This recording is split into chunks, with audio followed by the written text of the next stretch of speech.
The heavy, suffocating scent of lavender and damp wool clung to the interior of the hired coach, a smell Anabel Whitcombe had come to associate with the slow, agonizing decay of their social standing. Across from her, Eliza and Margaret, identical in their porcelain skin and golden blonde radiance, vibrated with an energy that felt dangerously like hope. Anabel, at 26, felt a world away from that vibration. She adjusted the cuff of her travelling dress, her fingers tracing the frayed edge she'd carefully tucked inward. In the reflection of the rain-streaked window, her own dark blonde curls looked more like burnished copper against the grey sky. Her blue eyes, usually sharp with pragmatic calculations, looked tired. They were the eyes of a woman who had spent 7 years counting pennies and fending off creditors, while her sisters had been shielded in the cocoon of their grandmother's quiet country estate. "Do you think she's changed the curtains in the drawing room?" Eliza asked, her voice a breathless flute of excitement. "I remember them being a dreadful shade of puce when we were children. It felt like being swallowed by a giant plum." "I think, Eliza," Anabel said, her voice dry as parchment, "that if Lady Corinne has provided us with a roof that doesn't leak and a floor that doesn't groan, we should consider it a miracle. The colour of the curtains is a luxury we traded away 7 years ago, along with the family silver and our father's honour." Margaret sighed, a theatrical longing sound. "Must you always be so sensible, Anabel? It is London. The season is starting. Surely we can leave the gloom of Hampshire in the mud of the road behind us." "The gloom is not a piece of luggage, Margaret. It is our surname," Anabel replied. She softened the blow with a faint, weary smile, but the steel remained in her gaze. "And until one of you manages to snag a gentleman with a very short memory and a very large estate, I have to be sensible enough for all 3 of us." The carriage jolted over a deep pothole as they entered the city limits, a physical reminder of their precarious state. Anabel closed her eyes, and for a moment, the sights and sounds of London threatened to pull her back to the last time she was here. She had been 19, the age of the twins, and the world had been a buffet of silk and champagne. She had been the incomparable of her season, her hand sought by every eligible bachelor in the ton. And then the crash. Her father, Sir Thomas Whitcombe, had not just been a poor businessman. He had been a phantom, a weaver of lies who had built a fortune on the fraudulent investments of his peers. When the bubble burst, he hadn't stayed to face the music. He had vanished into the ether of the continent, leaving Anabel to stand in the wreckage. The most painful blow hadn't been the loss of the house. It had been Thomas, Lord Thomas Thorne, the man she was to marry. The moment the word fraud was whispered, he hadn't come to her defence. He had simply ceased to exist in her life. He had abandoned her to the wolves, and Anabel had learned then that love was a luxury for people with clean ledgers. "Anabel, you've gone quiet. You have that counting look on your face again," Eliza noted, reaching out to squeeze her sister's hand. "I am merely wondering if Lady Corinne's charity extends to tea, or if we are expected to photosynthesize like the plants in her conservatory," Anabel quipped, shaking off the ghosts of the past. Their only lifeline now was Lady Corinne Bushell, a wealthy widowed maternal cousin who valued her own reputation above all else. She had agreed to sponsor the twins under one condition. Anabel must act as their chaperone. It was a calculated move. By positioning Anabel as the stern, on-the-shelf guardian, Corinne hoped to distance the twins from the scandal of their father. Anabel was to be the sacrificial lamb, the spinster sister whose presence reminded everyone that the bad blood had already been accounted for and set aside. "We sent our measurements weeks ago," Margaret whispered, her eyes bright as they passed the glittering shopfronts of Bond Street.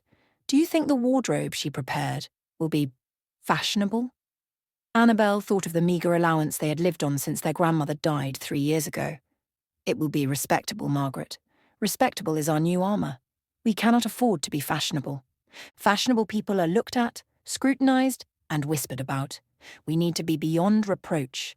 We need to be invisible." When the carriage finally pulled up to the imposing limestone facade of Lady Corinne's townhouse in Upper Grosvenor Street, the City of London seemed to exhale a cold, soot-stained breath upon them. The front door opened before they had even stepped off the carriage block. Lady Corinne stood in the foyer like a monument to granite and silk. She was a woman who didn't walk so much as she loomed, her posture so rigid it suggested she had been born with a corset already in place. "You're late," Corinne said, not by way of greeting but as a statement of fact.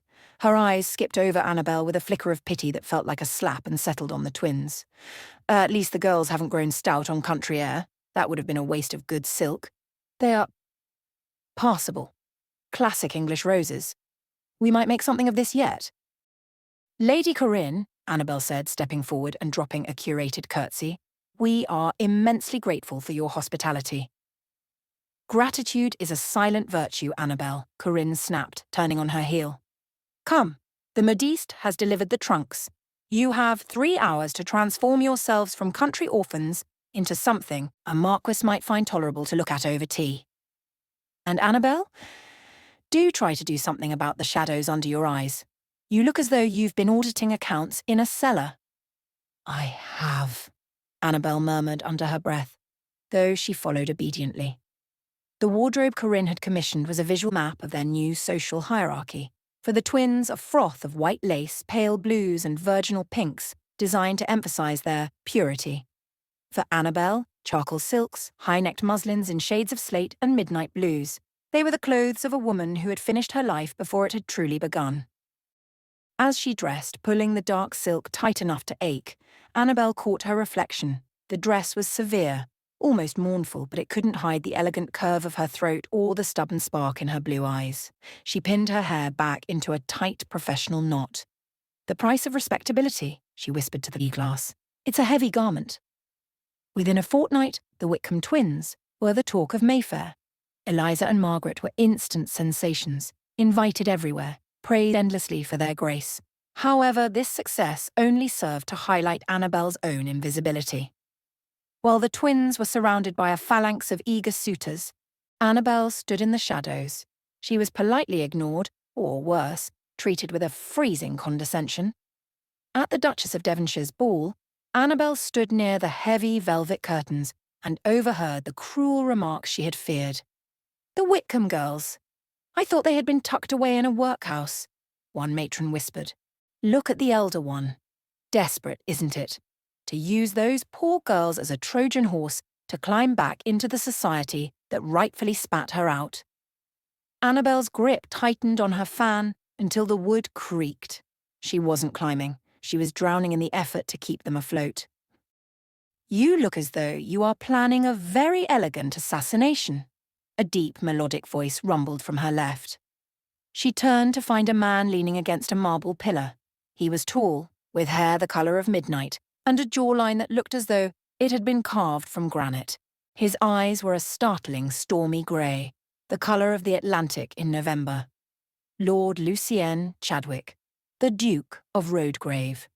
He was the wealthiest man in England, a widower who had become a ghost in the marriage market, famously resistant to any attempt at matchmaking. He was a man who had everything and wanted nothing, especially not the company of the ton. He hadn't been looking at the twins. He had been watching Anabel's refusal to perform for the crowd.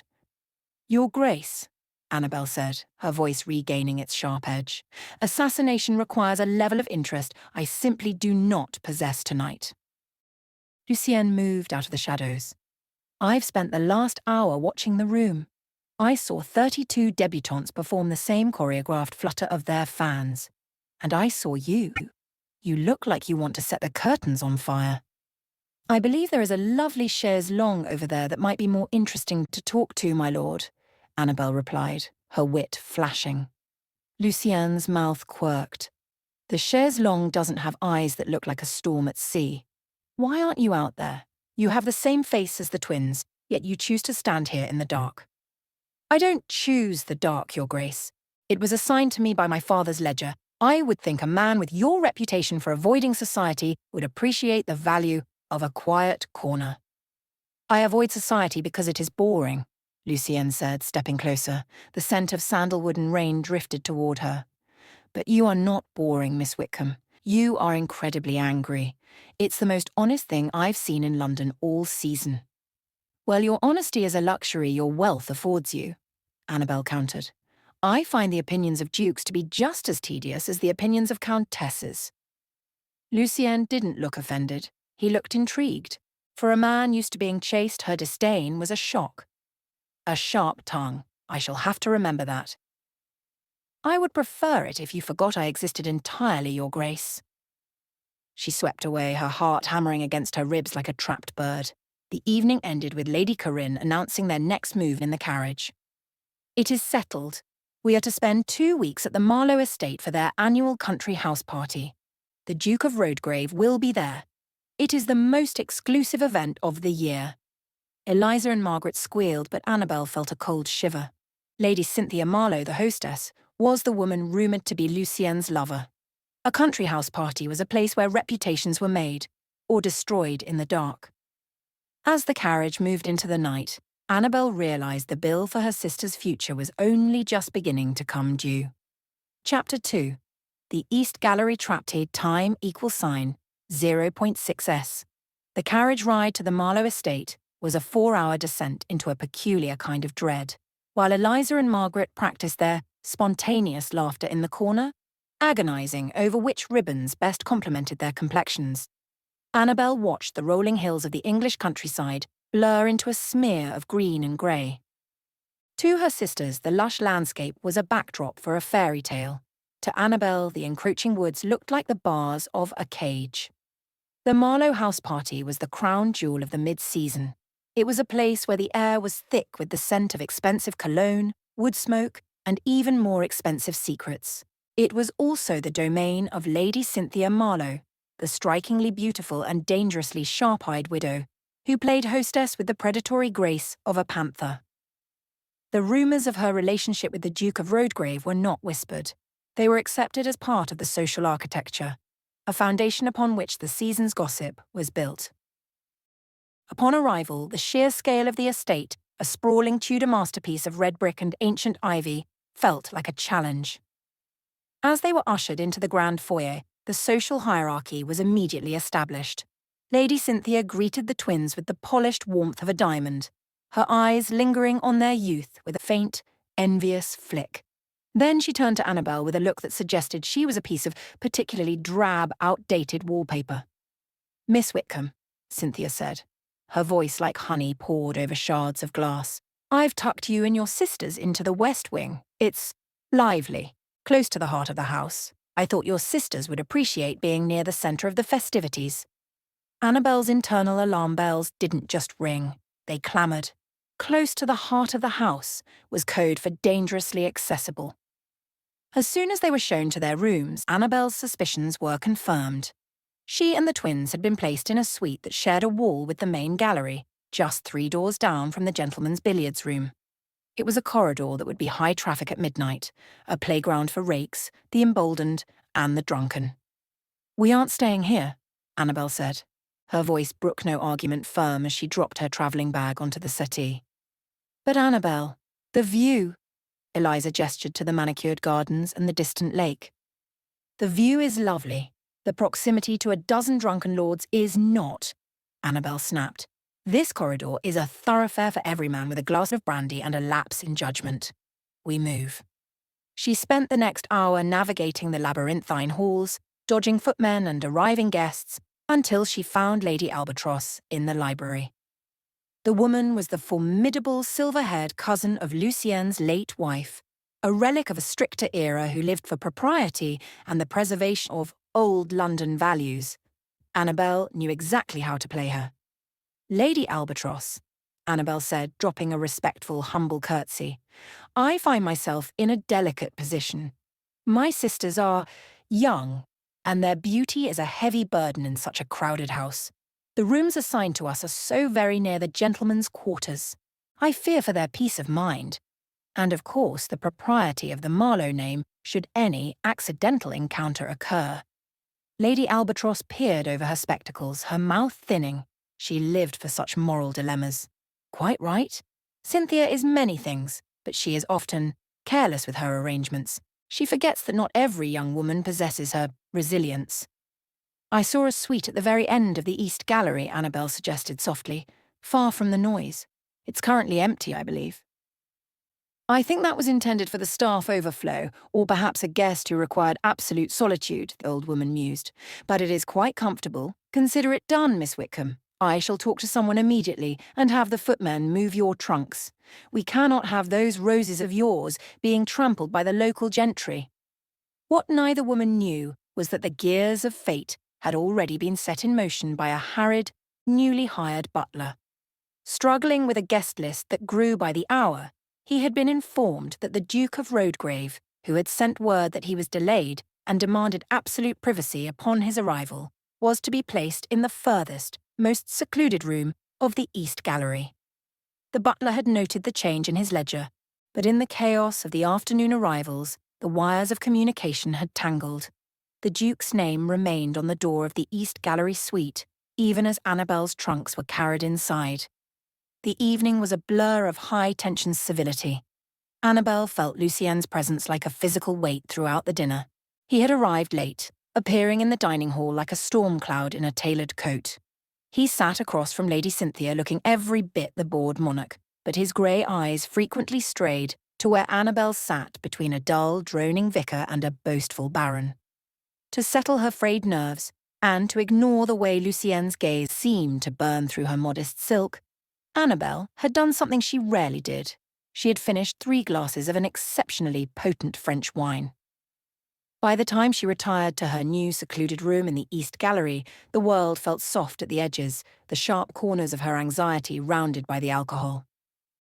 The room was vast, dominated by a 4-poster bed with heavy velvet hangings that looked like a sanctuary.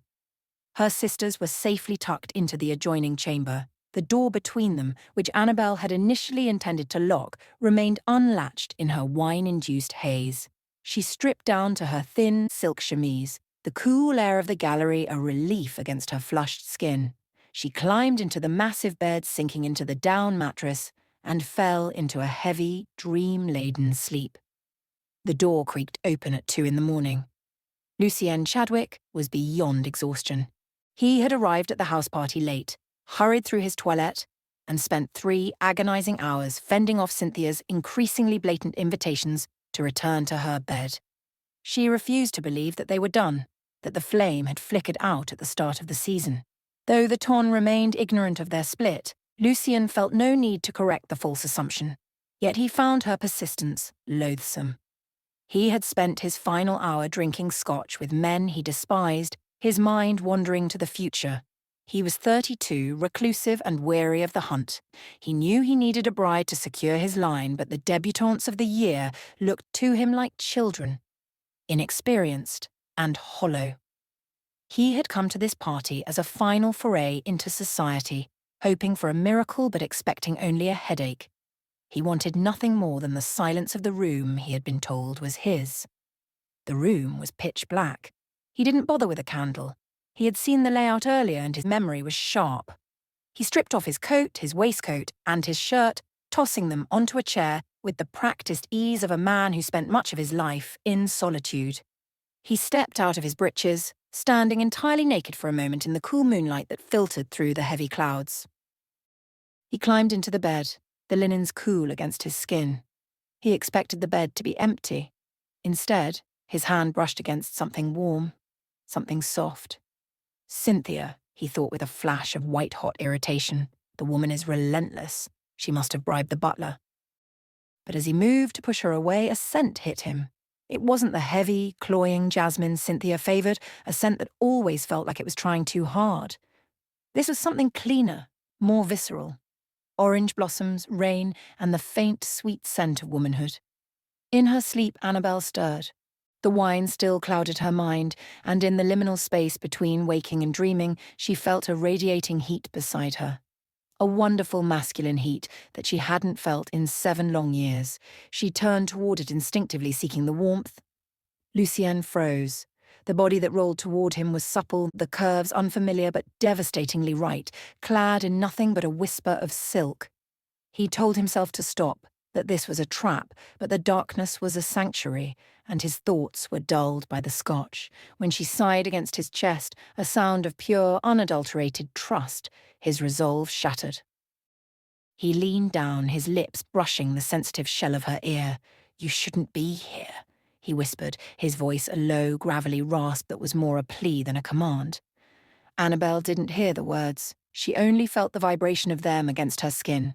In her dream, the ghosts of the past had been exorcised.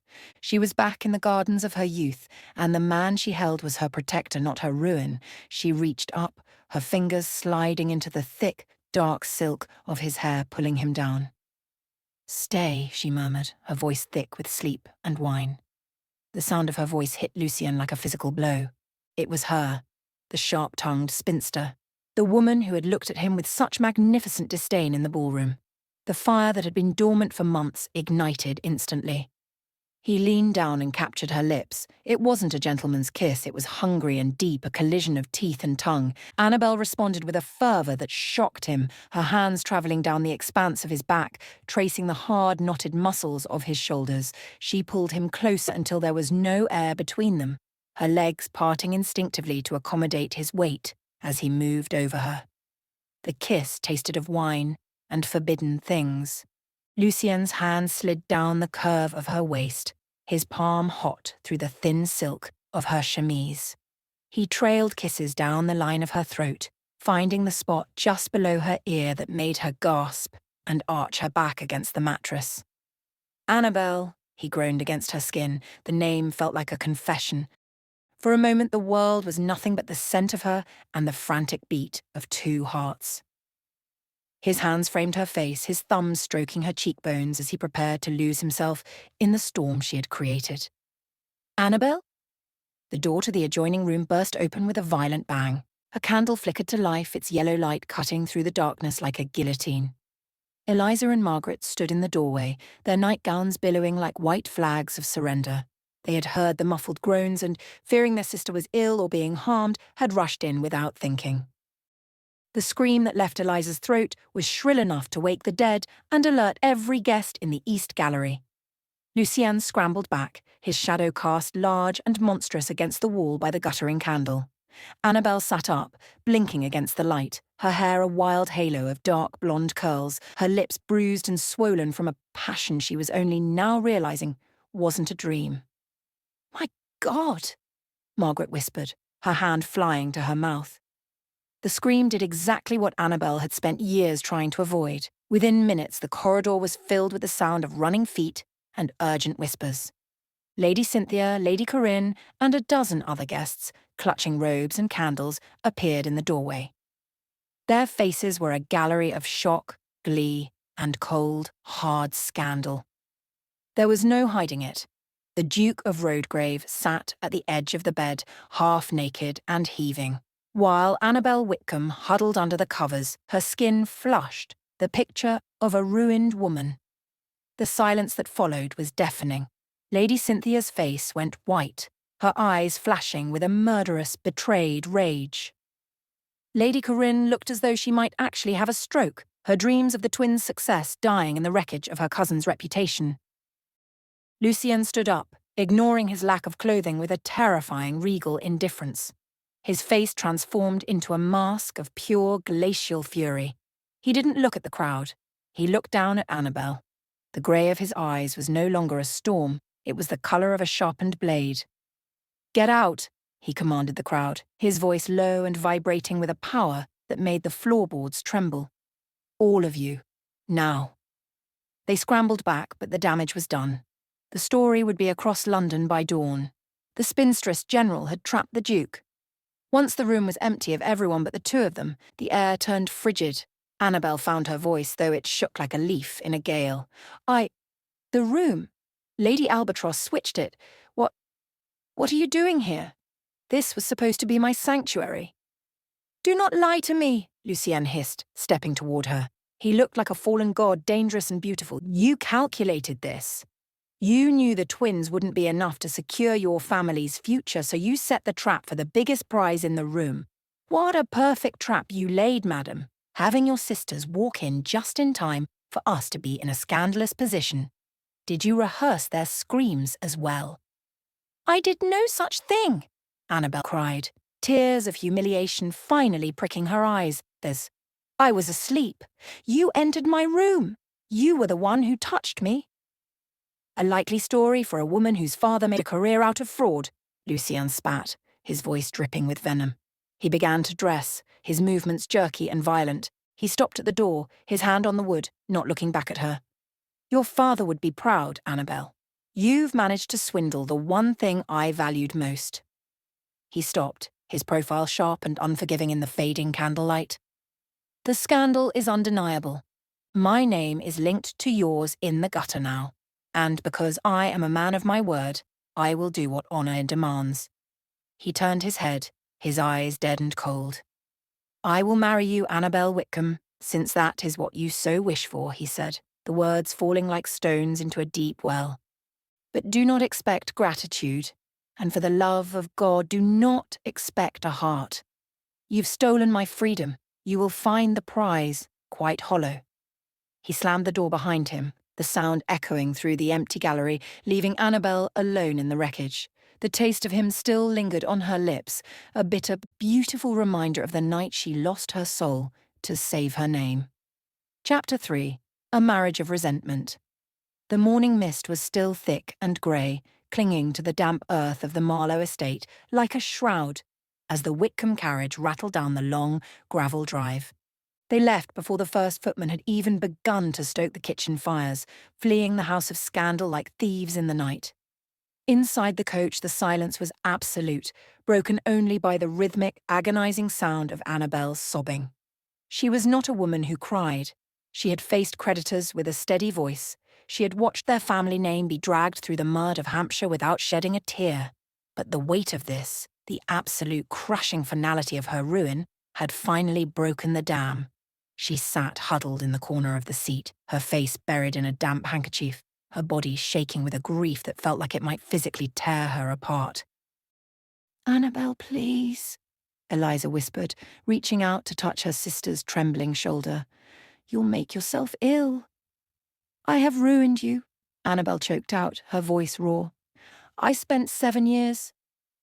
7 years trying to protect you, and in one night I have made us the most scandalous women in England. No decent man will look at you now. You are the sisters of the woman who trapped a duke. They will think you are just like me, calculating, predatory." "We don't care about the men in London, Anabel," Margaret said, her voice surprisingly firm as she moved to sit on Annabel's other side, sandwiching her in a protective embrace. "Truly, they were all so terribly dull, weren't they? All they talked about was their horses and their tailors." "They were the best of the ton," Anabel sobbed, "and I have handed them the stones to pelt you with." "Then let them throw them," Eliza said, tilting her chin up in a mirror of Annabel's own stubbornness. "We don't like London anyway. The air smells of soot, and the people are as cold as the pavement. We were just saying, weren't we, Margaret? We are eager to get back to the country. We miss the gardens. We miss the quiet." Anabel looked up, her blue eyes red-rimmed and brimming with fresh tears. She knew they were lying. She knew they had dreamed of these balls since they were girls. Their selflessness only fueled her guilt, a hot, searing coal in her chest. She had failed her one duty. She had become the very scandal she was meant to guard against. The following 3 days at Lady Corinne's London house were a purgatory of hushed voices and shuttered windows. Corinne refused to speak to Anabel, communicating only through sharp glares and the occasional heavy sigh of disappointment. On the 4th morning, a black and gold carriage bearing the Rhodegrave crest pulled up to the curb. Anabel was in the small, cramped morning room when Lucien was shown in. He looked as though he hadn't slept since the night of the scandal. His stormy grey eyes were sunken, and the sharp lines of his face were even more severe than usual. He didn't sit. He stood in the centre of the room, a dark, towering presence that made the walls feel as though they were closing in. "I have obtained a special license," he said without preamble, his voice like the grinding of tectonic plates.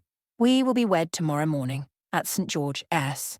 It will be private. No guests, no fanfare. Just the legal fulfillment of a miserable obligation." Anabel stood, her hands clasped tightly in front of her. His words stung, a reminder that to him she was nothing but a debt to be paid. Her pride, though battered, rose up like a cornered animal. "No." Lucien's eyes narrowed. "No, You find the arrangements lacking, Miss Whitcombe. Perhaps you were hoping for a parade through Mayfair. I find the spirit of the arrangements lacking, Anabel snapped, her voice regaining its blade-like quality. I will not be led to the altar like a criminal to the gallows. If you believe so little of me, Your Grace, if you truly think I constructed that nightmare at Marlow, then do not marry me. Go back to your grand life and leave us to our disgrace. Lucien took a step forward, the heat radiating from him palpable even across the distance. Do you think I have a choice? Do you think we have a choice? The rumours have already surpassed the truth. The worst gossips of the ton were in that hallway, Anabel. Right now, the story is that I have been keeping you as a mistress for months. They are saying you are already with child. If I do not marry you, I am not just a rake. I am a man who has abandoned the mother of his heir to the gutter. He laughed, a harsh, jagged sound. I am honour-bound to an estate that has stood for 4 centuries. I will not let the Rhodegrave name be the punchline of every joke in the clubs of St. James. I am begrudgingly willing to do anything to settle this, even if it means binding myself to a woman who shares her father's penchant for theft. Anabel flinched at the insult, but through the pain she saw the opening. If he was willing to do anything, then her sacrifice would at least buy her sister's son. Anything, she whispered. Lucien's lip curled. Name your price, madam. I assume this is the part where the negotiations begin. I want generous dowries settled on Eliza and Margaret, Anabel said, her voice steadying. I want them placed in a position where they never have to rely on the charity of cousins or the whims of a scandal. And I want you to use your influence, what remains of it, to help them find suitable, decent matches. Men who will see them for who they are, not who their sister is. Lucien stared at her for a long beat, his gaze searching her face as if looking for the lie. You want for them? Nothing for yourself? No personal allowance, no jewels, no townhouse in your own name. I want my sisters to be safe, Anabel said defiantly. That is the only reason I am agreeing to spend the rest of my life being loathed by you. Fine, Lucien spat. They shall have their dowries. They shall have their matches. Consider it the purchase price for my freedom. The wedding was a hollow, echoing affair. The stone walls of the church felt like a tomb. Anabel wore a dress of pale grey silk, the colour of a fading ghost, and Lucien looked as though he were attending a funeral. No vows of love were exchanged, only the cold, legal words that bound 2 enemies together. Immediately following the ceremony, the Whitcombe sisters packed their remaining belongings. They left Corinne's house without a backward glance, the twins looking wide-eyed and terrified as they climbed into the Duke's lavish carriage. The journey to his country estate, Rhodegrave Hall, took 2 days. Lucien rode his horse for the duration, refusing to step foot inside the carriage with them. When they arrived, the hall was a titan of stone and history. It was magnificent and well-maintained, but it felt cold. The servants greeted them with icy politeness, their eyes following the new Duchess with a mixture of pity and suspicion. That night, the reality of her new life arrived with the turning of a door handle. Lucien entered her bedchamber late. He was dressed in a dark silk robe, his hair mussed, the scent of brandy clinging to him. The air in the room instantly became charged, a thick, heavy tension that made it hard to breathe. This is the part where we seal the contract, he said, his voice low and dangerous. The consummation was not an act of love. It was a collision of resentment and an attraction that neither of them wanted to admit. Lucien was rougher than a lover should be, his movements driven by a simmering anger. But as he touched her, his anger began to mutate into a frantic, desperate hunger. He was surprised, violently so, to find the barrier of her innocence. He froze for a second, his grey eyes searching hers in the moonlight. You were a virgin, he whispered, the realization hitting him like a blow to the solar plexus. Does that fit into your narrative of the scheming harlot, Your Grace? Anabel hissed through her teeth, her pride refusing to let her show the pain. He didn't answer. Instead, he buried his face in the crook of her neck, his breath hot against her skin. He hated how much he wanted her. He hated the way she felt in his arms. When it was over, he left the bed immediately, dressing in the dark and exiting without a word. The weeks that followed established the emotional battlefield. Lucien treated Anabel with a glacial, impeccable politeness that was more insulting than an outright scream. He was a ghost in his own home, avoiding her as if she were a carrier of the plague. But Anabel was not a woman who begged. "You look as though you're waiting for me to apologize for existing," she said one morning at the breakfast table. The twins were sitting at the far end, picking at their eggs and watching the exchange with wide, nervous eyes. Lucien had visited her bed the previous night, the second time since their wedding. Earlier that day, he had asked her coldly if the seed had taken. When Anabel told him it hadn't, he had returned that night to perform his stud duties, as she bitingly thought of them. The encounter had not lacked in passion, but just like the first night, he had walked away in silence when he was done. Lucien didn't look up from his paper. "I am waiting for nothing from you, Anabel. I'm doing my duty by you. I'm fulfilling my end. You have the title. What else could you possibly want? I want you to stop acting as though I am a stain on your carpet," she snapped, feeling unusually sensitive. "I did not want this marriage. I did not want you. If you think I am happy to be tethered to a man who looks at me with such pure, unadulterated disgust, then your ego is even larger than your estate." Lucien finally looked up, his grey eyes flashing. "You didn't want me.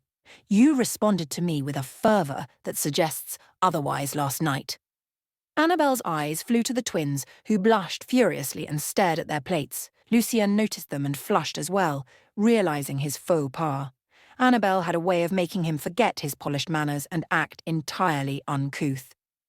"I will not grovel for your approval," Anabel continued, her voice shaking with fury.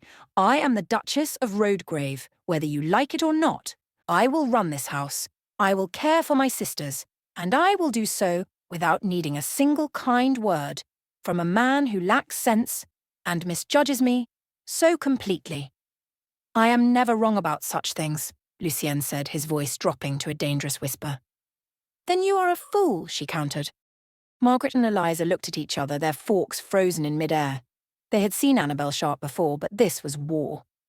As the month progressed, however, the silence of the house allowed Lucien to observe. He noticed the way Anabel spent hours with her sisters, not as a warden but as a teacher, her voice gentle and encouraging.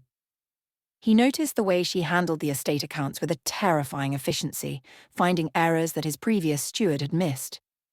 One evening he watched from the shadows of the gallery as Anabel sat in the music room alone. She wasn't playing the piano. She was simply sitting by the window, her silhouette framed by the moonlight. She looked incredibly small. In the vastness of the room, she looked lonely. He had expected her to start ordering expensive silks or demand jewels to show off her new status, but she hadn't bought a single thing. She continued to wear her slate grey and charcoal dresses, mending the lace herself when it frayed.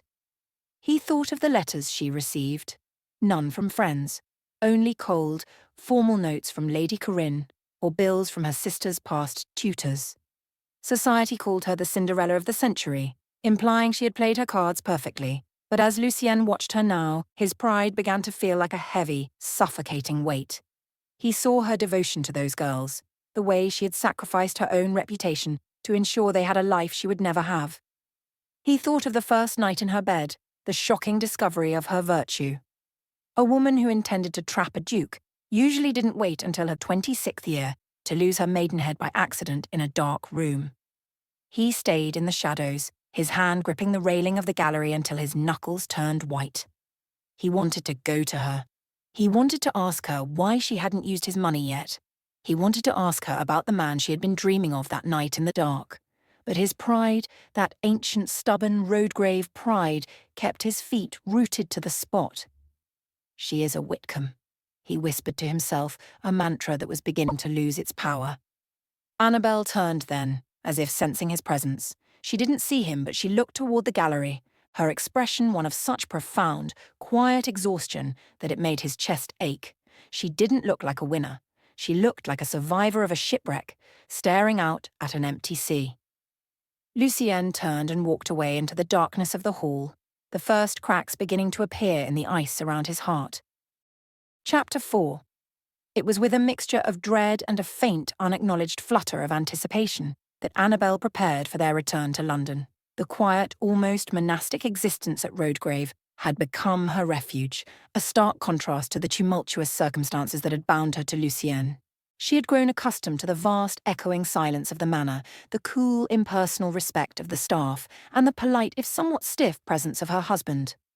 Now, the roar of the city, the relentless scrutiny of the ton, and the gauntlet of the season loomed. Lucien, however, seemed to relish the prospect.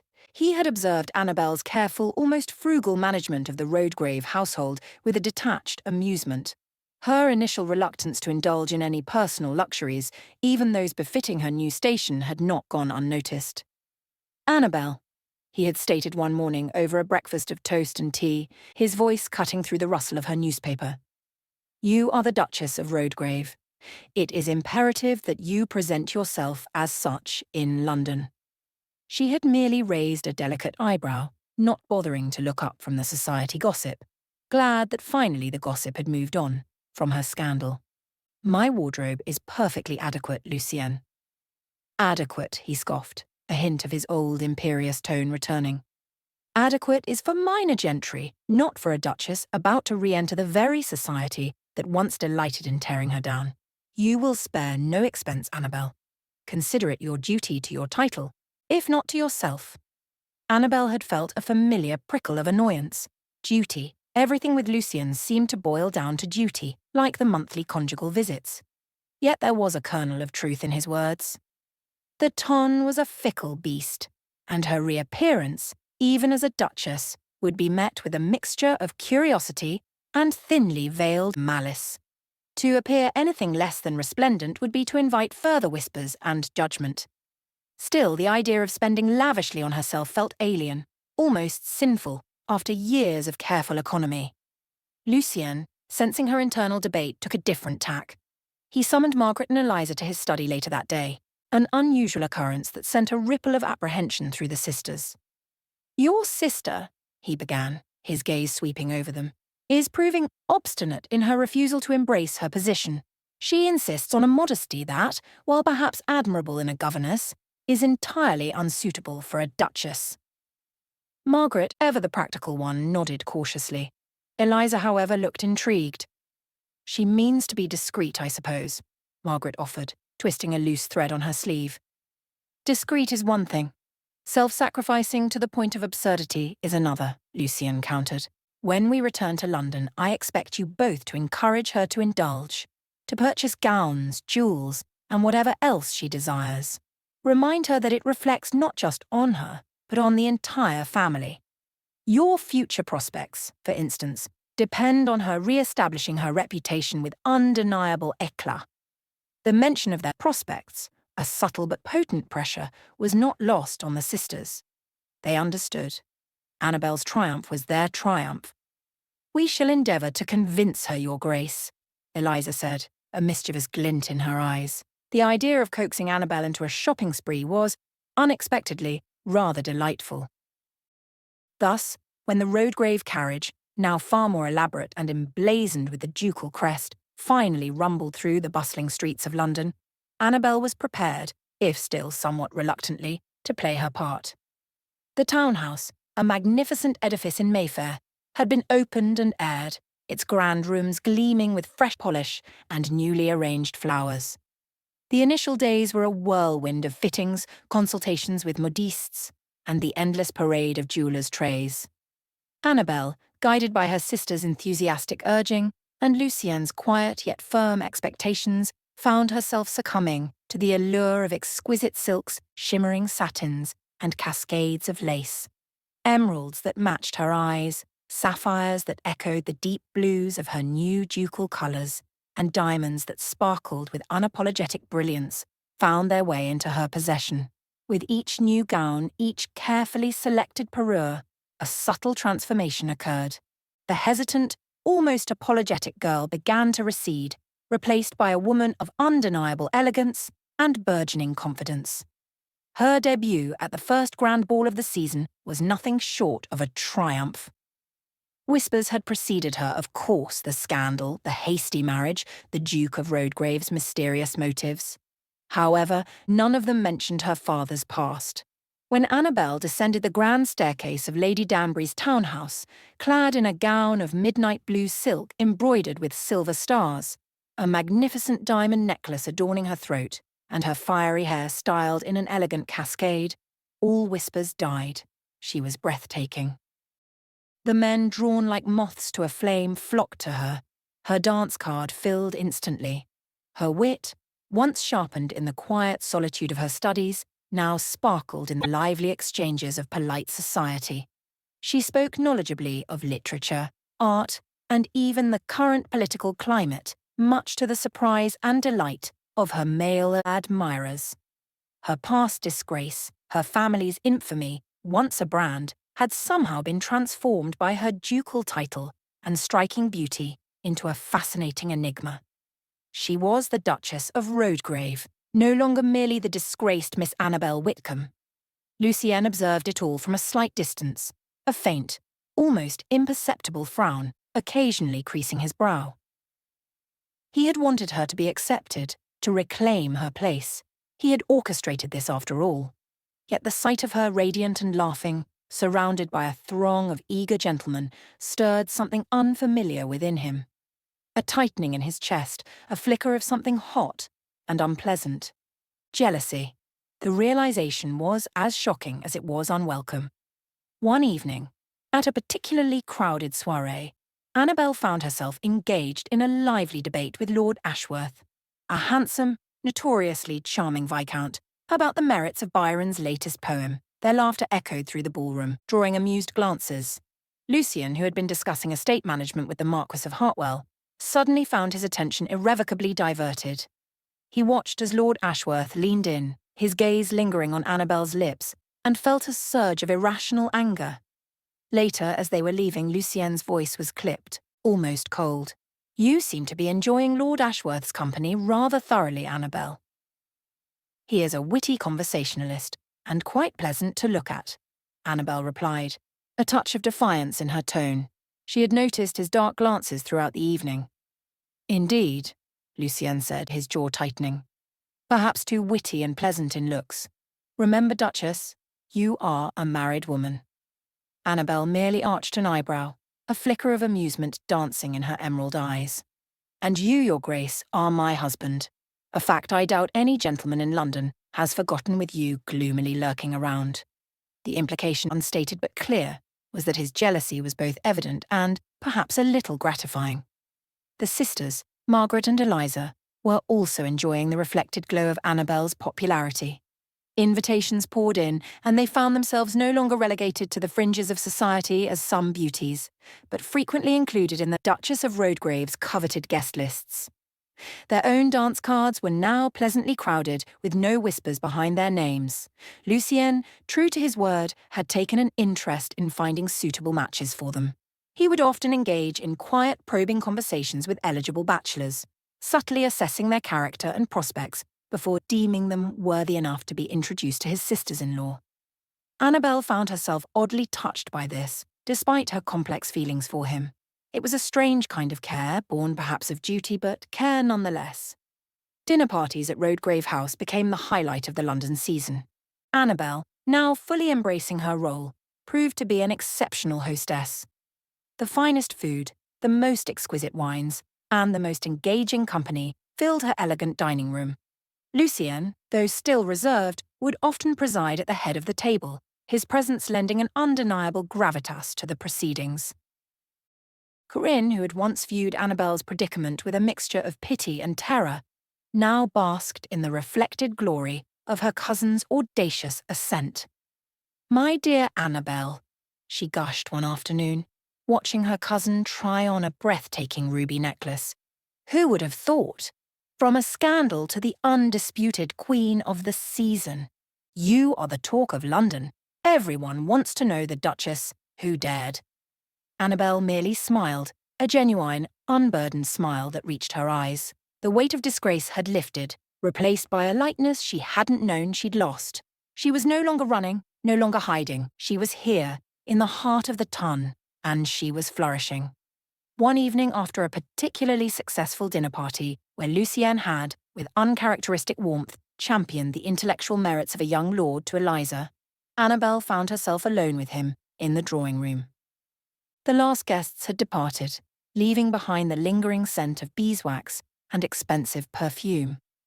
The party was a success, Lucien remarked, pouring himself a brandy.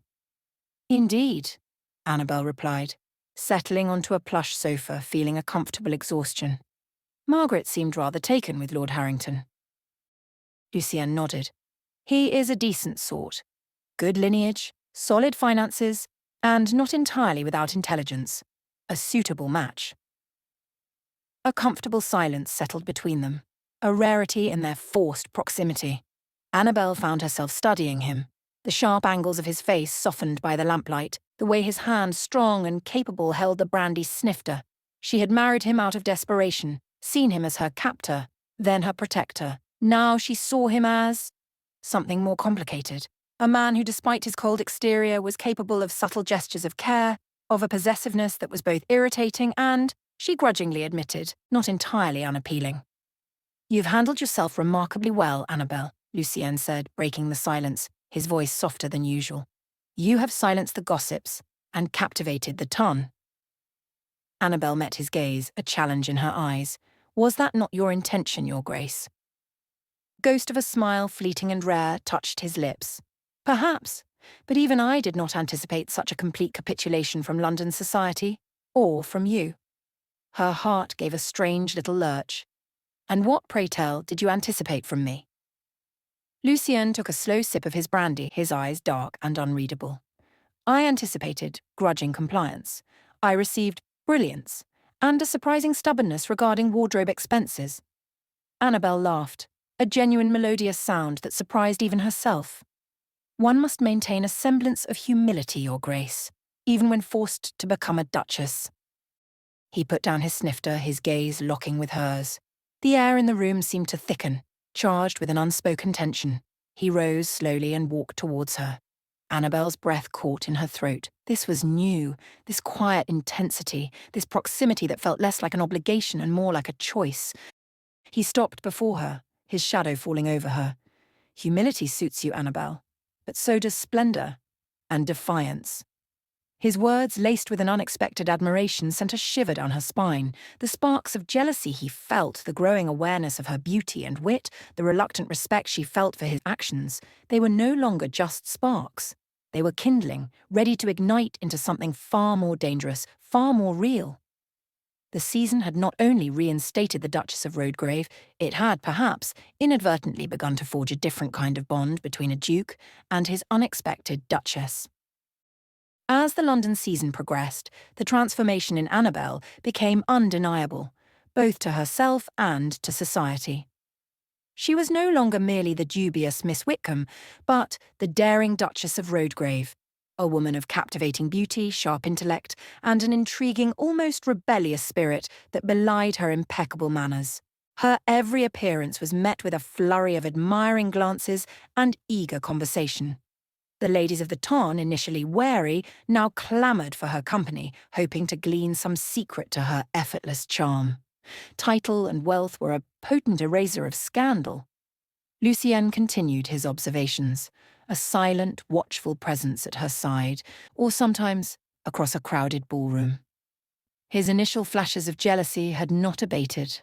Indeed, they intensified with each new suitor who dared to linger a moment too long at Anabel's side, each compliment that made her dimple appear, each laugh that rang out across the drawing rooms. He found himself inexplicably irritated by Lord Cavendish's poetic verses, Lord Beaumont's flattering drawings, and even young Sir Philip's earnest, clumsy attempts at conversation. He had wanted her to be admired, but not this admired. Not to the point where she seemed to exist in a dazzling sphere he couldn't quite penetrate. His own demeanour began to shift, subtly but perceptibly. The glacial aloofness that had always been his hallmark would occasionally crack, revealing fleeting glimpses of something warmer. A possessive hand at the small of her back as they navigated a crowded room. A deep, resonant chuckle at one of her witty retorts during a dinner party. A subtle, almost imperceptible narrowing of his eyes when a gentleman overstepped the bounds of propriety. These small gestures were not lost on Anabel. She began to anticipate them, to even, to her surprise, crave them. One afternoon, Anabel hosted a tea party for a select group of ladies, including her cousin Corinne and a few of the more influential matrons of the ton. The conversation drifted, as it often did, to the latest fashions and, inevitably, to the most eligible bachelors. "The Duke of Rhodegrave seems quite intent on finding matches for your sisters, Duchess," Lady Danbury commented, a knowing glint in her eyes.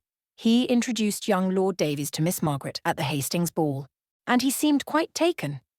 Anabel smiled. "His Grace is very attentive to his family's welfare." She chose her words carefully, a faint blush rising to her cheeks at the thought of Lucien's efforts. Corinne, now thoroughly enjoying her elevated status as the Duchess's favoured cousin, chimed in. "And he has impeccable taste in gentlemen, does he not, Anabel? He truly wants the best for them." Anabel caught a flicker of a reflection in a nearby mirror. Lucien himself standing just outside the drawing-room door, ostensibly on his way to his study but clearly pausing to listen. Their eyes met for a fleeting second before he continued on, a faint, almost imperceptible smirk on his lips. He was enjoying this, the subtle public acknowledgement of his involvement, the unspoken implication of his protective nature. The evenings, however, were where the real tensions simmered. After the guests departed, and the house settled into a quiet hum, Anabel and Lucien would sometimes find themselves alone in the vast drawing room, or even in his private study, going over the day's invitations, discussing social engagements, or simply reading in companionable, if still slightly charged, silence. One night, Anabel was perusing a new novel by a scandalous authoress, a copy she had acquired with some difficulty. Lucien, who had been engrossed in a financial ledger, cleared his throat. "That seems rather spirited reading for a duchess," he commented without looking up. "It is fascinating," Anabel countered, turning a page. "The heroine defies convention at every turn." Lucien finally set aside his ledger, his gaze sharp. "Defiance isn't always a virtue, Anabel. It can lead to ruin." Anabel closed the book, meeting his intense stare. "Or to freedom. It depends on one's perspective, Your Grace." He rose from his desk and moved towards the fireplace, his back to her. "Freedom, as you call it, often comes at a steep price, one that others are forced to pay." The veiled reference to their own circumstances hung in the air. Anabel's heart ached with a familiar pang of resentment, yet intertwined with it was a growing, bewildering warmth. She stood up, drawn by an invisible thread. "And what price, pray tell, have you paid for my freedom?" she challenged softly, standing just a few feet behind him. Lucien turned, his expression unreadable in the flickering firelight. He was so close, she could feel the faint warmth radiating from him, smell the subtle scent of sandalwood and old parchment that always clung to him. "More than you know, Duchess," he murmured, his voice deep and gravelly. His eyes, usually so distant, seemed to search hers for something, a hint of understanding, a spark of connection. It had been 2 weeks since he had visited her bedchamber for his monthly visit. The sparse visits were now something she wished were more frequent. Anabel felt a flush spread across her cheeks. The unspoken words hung between them, the sacrifice of his reputation, his lineage, his pride, all to make her his wife, to save her from destitution. It was a debt she could never truly repay, yet, paradoxically, it was also the foundation upon which their strange, evolving relationship was built. I am grateful, Lucien," she whispered, the words feeling utterly inadequate. He reached out, his hand hovering for a moment, then gently cupped her chin, tilting her face up towards his. His thumb brushed lightly over her jawline, a touch so tender, so unexpected, it sent shivers through her entire being. "Grateful is a cold emotion, Anabel," he said, his voice barely a whisper now, his gaze fixed on her lips. "I prefer something warmer." Her heart hammered against her ribs. She could feel his breath on her face, the heat of his skin against hers. The air crackled with an undeniable energy, a tension that had been building for weeks, unspoken, simmering beneath the surface of their polite, formal interactions. Every instinct screamed at her to pull away, to maintain the distance that had always been their safest buffer. But another, more dangerous instinct, one she hadn't known she possessed, urged her closer. His eyes dropped to her mouth, and then, Slowly, agonizingly slowly, he lowered his head. Anabel closed her eyes, her breath hitched, anticipating the touch she both feared and desperately craved. It was not the cold, impersonal touch of their perfunctory meetings between the sheets. This was different. This was born of jealous glances, unspoken admiration, and a quiet, growing understanding. Just as their lips were about to meet, a faint chime from the mantelpiece clock broke the spell, signalling the late hour. Lucien froze, his jaw tightening almost imperceptibly. He pulled back, his hand dropping from her chin as quickly as it had appeared. The moment shattered, leaving Anabel breathless and disoriented, standing alone in the sudden chill of the drawing room. "It is late, Anabel," he said, his voice regaining its usual controlled cadence, though a faint tremor was discernible to her attuned senses. "You should retire."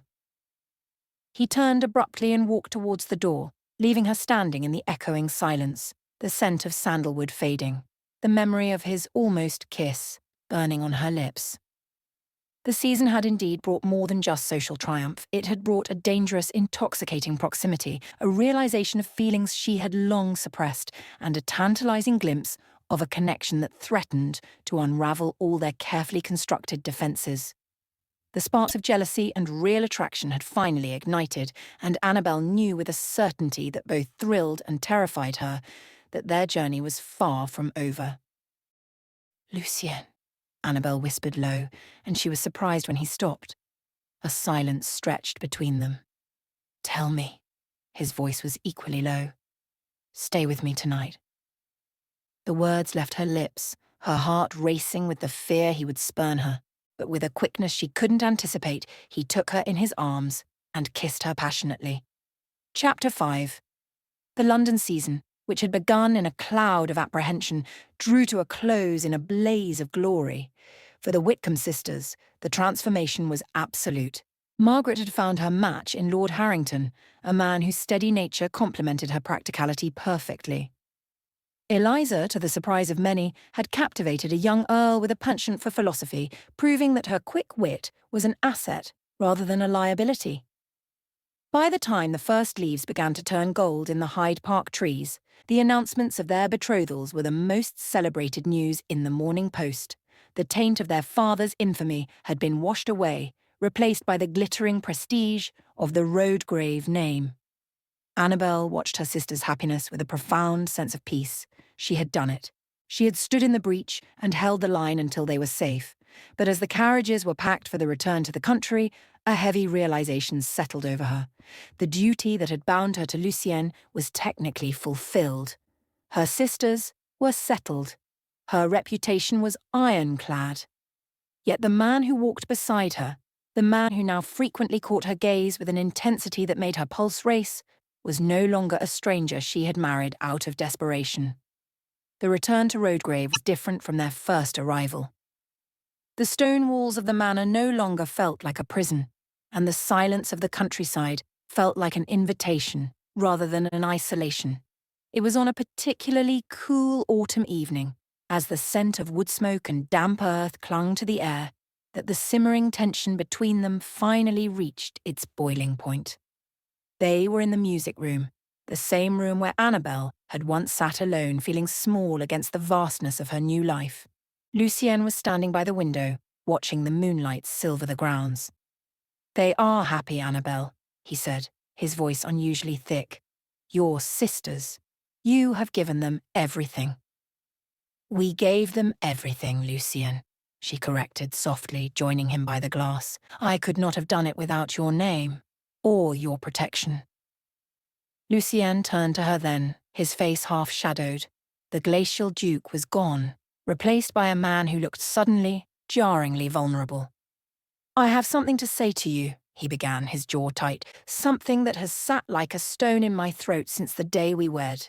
When I first sought you out, Anabel, I believed the worst. I saw the scandal. I heard the whispers about your father and your own disgrace, and I judged you. I thought I was buying a wife who would be grateful for the crumbs of my respect." Anabel stilled. She had known this, of course, but hearing it voiced was a sharp, cold blade. "I was wrong," he whispered, stepping closer until the warmth of his body eclipsed the chill from the window. I looked for a woman of dubious character and found a woman of such fierce integrity that she shamed me. I looked for a duty, and I found a partner. I don't want the monthly visits, Anabel. I don't want the perfunctory meetings we agreed upon in that cold church. He took her hands in his grip firm yet trembling. I love you, not because I am bound to you by law, and not because it is my obligation to care for my Duchess. I love you because you are the bravest, most brilliant woman I have ever known. I choose you. Every day, I choose you. The silence that followed was deafening. Anabel looked at their joined hands. For so long she had operated on the logic of survival. To be loved, to be chosen for herself, rather than as a means to an end, was a concept she hadn't dared to entertain. You ask for forgiveness, she said, her voice steady despite the riot in her heart. I do, he replied. Then you must understand my terms, Lucien, she said, tilting her head back to meet his gaze. I will not be a duchess who sits in the shadows while you manage the world. I will not be a woman whose only value is the air she provides or the grace she brings to your table. If we are to do this, if we are to truly be husband and wife, it must be as equals. My mind is yours, yes, but so is my counsel. I require your respect as much as your passion. You have had my respect for months, he said fervently, and you shall have my life. She saw the truth in his eyes, a raw, unvarnished honesty that no longer hid behind a title. Anabel let out a breath she felt she had been holding since she was 19 years old. She leaned forward, pressing her forehead against his. Then I forgive you, Lucien, because I suspect I have been choosing you for some time now, as well. The weeks that followed were filled with a quiet, earned romance. There were no grand spectacles, no more performances for the ton. There were long walks through the amber-coloured woods, shared books by the fire, and a deepening intimacy that made the joyless wedding feel like a lifetime ago. It was in the quietest hour of a November morning that Anabel felt the first true change, a lingering fatigue, a strange fluttering in her depths that she recognized from the whispered conversations of married women. When the physician finally confirmed what she already suspected, she didn't feel the panic she once might have. She felt a profound sense of arrival. She found Lucien in the library, the morning sun catching the gold of his hair as he worked. She didn't say a word at first, she simply walked over and placed his hand over her stomach. He looked up, his brow furrowed in confusion, then slowly, his eyes widened. The realization dawned on him with a slow, beautiful clarity. He didn't cheer, he didn't call for wine. He simply pulled her into his lap, burying his face in the crook of her neck, his breath hitched with a joy that was too large for words. Another Whitcombe, he teased hoarsely, his eyes shimmering. A Rhodegrave, she corrected, smiling through her own tears. One who will grow up knowing exactly how much their mother and father chose one another. As she looked out over the estate that was now truly her home, Anabel realized that the dark stone church and the funeral-like vows were merely the soil. The life they had grown from it was vibrant, rooted in a respect that had been fought for and won. She had come to London to save her sisters, but found herself chosen at last. The end. Thanks for listening to this story. If you enjoyed it, give me a like and subscribe to the channel for more videos like this.